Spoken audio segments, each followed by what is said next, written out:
السلام علیکم میرے عزیز و اقارب، میں ہوں شاداب اصغر۔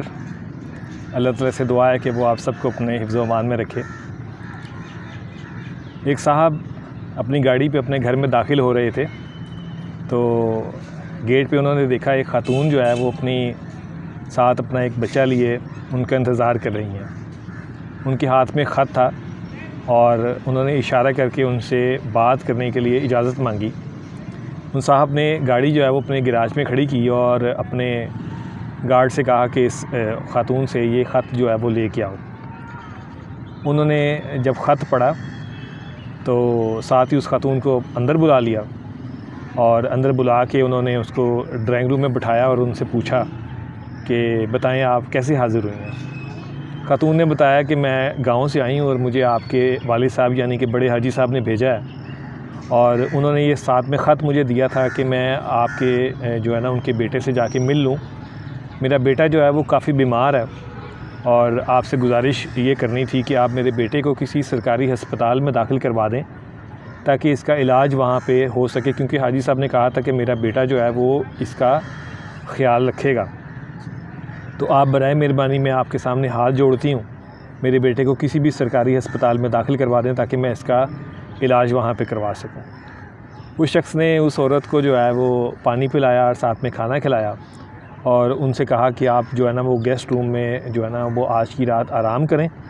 اور اگلے دن جو ہے وہ میں اس کے علاج معالجے کے لیے کچھ نہ کچھ کرتا ہوں۔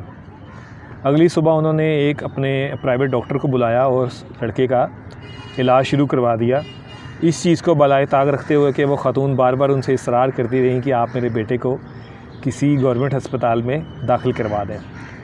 بچے کا جو ہے علاج جاری رہا اور کچھ دنوں کے بعد جو ان کا بچہ تھا وہ بالکل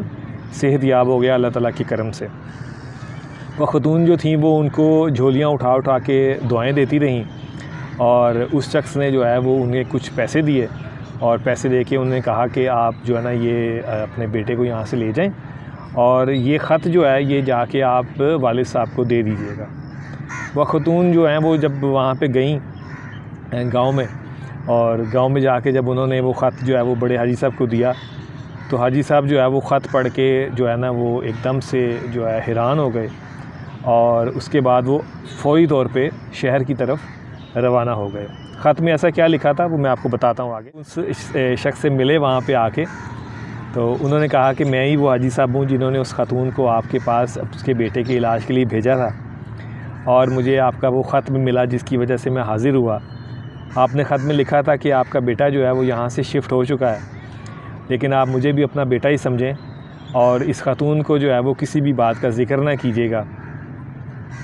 اور آپ کو معلوم ہے کہ جب وہ خاتون میرے پاس آئی تھیں تو انہوں نے کہا تھا کہ حاجی صاحب آپ کا بیٹا جو ہے وہ ایک فرشتہ ہے، اور میں بیٹا اس شہر میں آپ کا خط پڑھ کے اس فرشتے سے ملنے آیا ہوں جس نے بغیر کسی لالچ کے اور بغیر کسی انعام کے اس بچے کا علاج جو ہے وہ صرف اللہ تعالیٰ کی رضا کے لیے کروایا۔ مجھے یاد ہے کہ آپ نے آخر میں خط کے لکھا تھا کہ میں نے یہ کام صرف اللہ تعالیٰ کی رضا کے لیے کیا ہے، اس لیے مجھے صرف آپ کی دعاؤں کی ضرورت ہے۔ تو میں نے سوچا کیوں نہ میں بھی ایک ایسے فرشتے کو دیکھا ہوں جو آج کل کے دور میں اس شہر میں رہتا ہے۔ اللہ تعالیٰ سے دعا ہے کہ اللہ تعالیٰ ایسے انجان فرشتوں پہ اپنی لاکھوں برکتیں نازل فرمائے، اور ایسا سلام ہے ایسے تمام فرشتوں کو جو ہمارے معاشرے میں رہتے ہیں۔ اپنا اور اپنے ساتھ رہنے والوں کا خیال رکھیے گا۔ اللہم صلی علی سیدنا و مولانا محمد و علی آلہ و صحبہ و بارک وسلم و صلی علیہ۔